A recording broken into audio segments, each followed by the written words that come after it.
शिव कहते हैं, तुमरुका जी ये शिव पोथी पर मैंने जो बेलपत्र समर्पित करी है, ये समृद्धि लक्ष्मी वैभव की वृद्धि करने वाली होगी।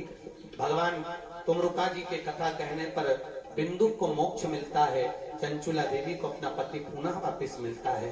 शास्त्र कहता है कोई मरा हुआ जीव वापस जीवित नहीं हो सकता, पर शिव एक ऐसे हैं कि मृत्यु की भी मृत्यु कर देते हैं। वो अकाल मृत्यु का हरण करने वाला है, वो महाकाल है मेरा शिव।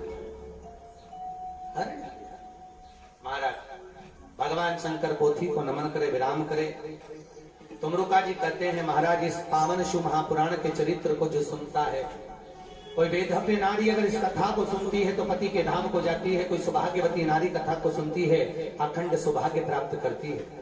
कुंवारी कन्या अगर इस कथा को सुनती है तो उत्तम वर प्राप्त करती है। कोई पुरुष जन अगर इस कथा को श्रवण करते हैं तो वैभव लक्ष्मी की प्राप्ति करती है।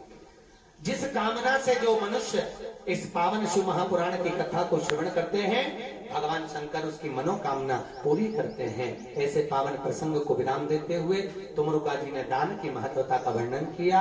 शिव महापुराण पर दान कर अपने जीवन का आनंद पाया। भगवान शंकर के ये पावन चरित्र को सुंदर आनंद से शालीमार बाग में आज ये कथा विराम लेने जा रही है। और निवेदन है, 7 दिन की शिव महापुराण में आपकी जिंदगी में जो आपको अच्छा लगा हो उसको जीवन में उतारना, जो ठीक ना लगा हो उसको छोड़ दो। कथा रसतत्व की देने वाली, आनंद की देने वाली। हमारा प्रयास रहता है कि आप लोगों के चेहरे पर प्रसन्नता रहे और आप कथा सुनते रहे, क्योंकि फिर वही वाली बात आ गई, आखिरी का फोटो तो इस्माइल वाला होना ही है। तो अभी क्यों ना इस्माइल नहीं। आज के जमाने में योग गुरु बाबा रामदेव भी कहते हैं कि बगीचे में बैठो और खूब ठहाके लगाओ, हंसो। तो सुबह सुबह मॉर्निंग वॉक करने के लिए लोग जाते हैं तो थोड़ी देर बैठ के हंसते हैं, बेमतलब का हंसते हैं। तो वो बेमतलब का हंसने से तो अच्छा है कि कथा के बीच में आज बैठकर थोड़ा मुस्कुराकर अपनी जिंदगी को सही जियो और जीवन का फुल आनंद लो। और निवेदन है, रोकर जिंदगी मत जीना, मुस्कुराकर जीना, क्योंकि अंतिम बिंदु तो जाना ही है। खूब एंजॉय करो, अपने जीवन को मस्त होकर जियो। भगवत भजन करो, कीर्तन करो, नाम जाप करो, नाम स्मरण करो, जो बन सकता है नाम कीर्तन।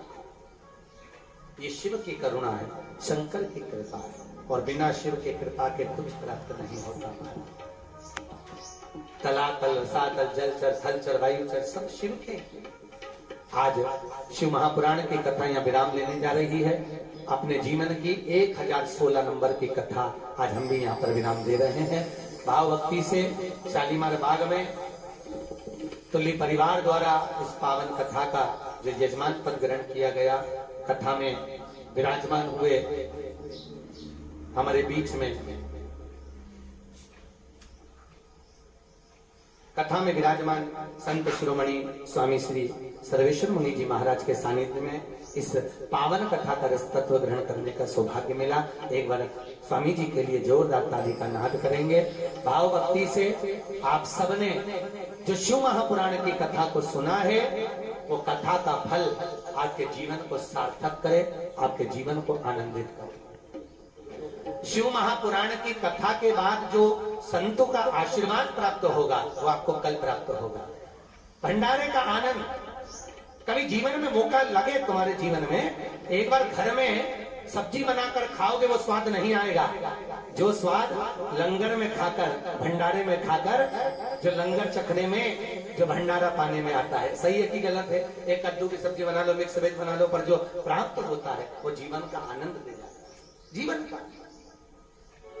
जीवन का सुख देता है, और वो आनंद की अनुभूति कराने वाला आनंद। महाराज मेरे जीवन की मैं हकीकत आपको चरित्र सुनाता हूँ।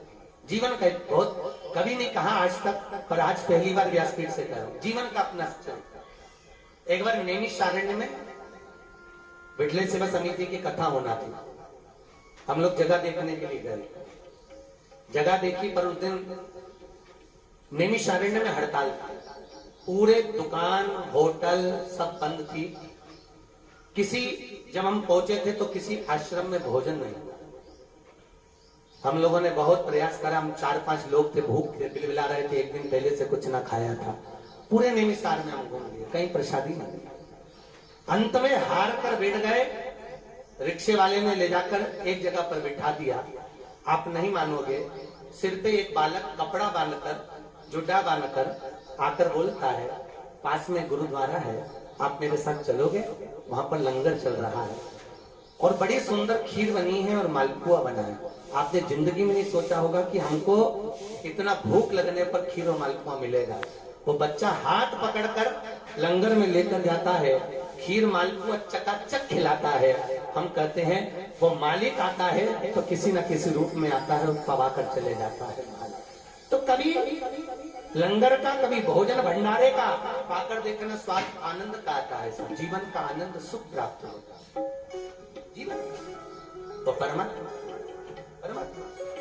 महाराज, आज की कथा को यहाँ विराम देते हुए आप लोगों से निवेदन है, बेलपत्री लेकर जाना। थोड़ा स्वास्थ्य गड़बड़ है, इसलिए कथा थोड़ा जल्दी छोड़ रहे हैं, क्योंकि रात्रि को थोड़ा बुखार था, अभी भी तकलीफ है, बुखार अभी भी हो रहा है, तो उसके कारण थोड़ा सा कथा को छोड़ रहे हैं। और भाव भक्ति से आप लोग बेलपत्र लेकर जाना। जो भी आपको दान देना है, नीचे पात्र रखा उसमें दीजिएगा, या धीरे धीरे लाइन से बेलपत्र आज आपको ब्राह्मण लोग बांटेंगे, ये लोग कोई नहीं बांटेंगे, क्योंकि ये लोग बेलपत्र बांटेंगे तो इनकी लक्ष्मी क्षीण होती है, इसलिए नहीं बांटेंगे। तो आज का बेलपत्र आप लोगों को ब्राह्मण दे सकता है या हम व्यासपीठ से दे सकते हैं, पर व्यासपीठ से देने में बहुत टाइम लगेगा, इसलिए आप लोगों को ब्राह्मण लोग बेलपत्र बांटेंगे। अभी पोथी का पूजन हो रहा है, सभी लोग बैठे रहे 5 मिनट। जिनको पोथी का पूजन करना है बस केवल वही लोग ऊपर आएंगे, बाकी के सभी लोग नीचे से भेंट चढ़ाएंगे, नीचे से पोथी पूजन करेंगे और बेलपत्र लेकर अवश्य जाएंगे। आरती के बाद बेलपत्र मिलेगा। शंकर पार्वती हमारे बीच में विराजमान है, एक बार जोरदार उनका ताली। हर हर महा।